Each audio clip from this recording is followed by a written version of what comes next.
নগর জীবনের ৩ দফা দাবিতে আজ ডেপুটেশন প্রদান করা হয়েছে আমবাসা পৌর পরিষদের চেয়ারম্যানের নিকট। জানা যাচ্ছে ৬ নম্বর ওয়ার্ড টিআরটিসি পাড়ার বেহাল অবস্থা, রাস্তাঘাট থেকে শুরু করে পানীয় জল, পাশাপাশি ড্রেন সংস্কার সহ বিভিন্ন উন্নয়নমূলক কাজ এই ওয়ার্ডে থমকে রয়েছে, এমনটাই অভিযোগ এলাকাবাসীর। মঙ্গলবার টিআরটিসি পাড়ার লোকজন একত্রিত হয়ে আমবাসা পৌর পরিষদের ৩ দফা দাবির ভিত্তিতে আমবাসা পৌর পরিষদের চেয়ারম্যানের নিকট ডেপুটেশন প্রদান করেছে। কি উঠে আসছে প্রতিনিধি দলের পক্ষ থেকে বক্তব্য শুনুন।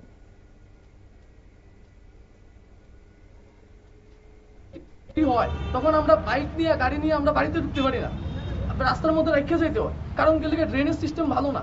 এতদিন পর্যন্ত হওয়ার পরও আজকে প্রায় 7 বছর 8 বছর আমরা আগের গভর্নমেন্ট কি করছে সেটা আমরা দেখার বিষয় না।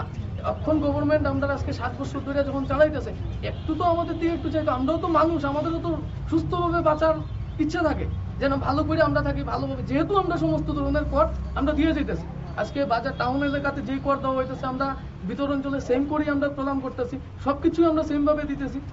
তারপরেও কি লিগে আমরা এই ব্যবস্থাপনা আমরা পাইতাম না, সরকারি সুযোগ সুবিধা থেকে কি লিগে আমরা বঞ্চিত থাকবো।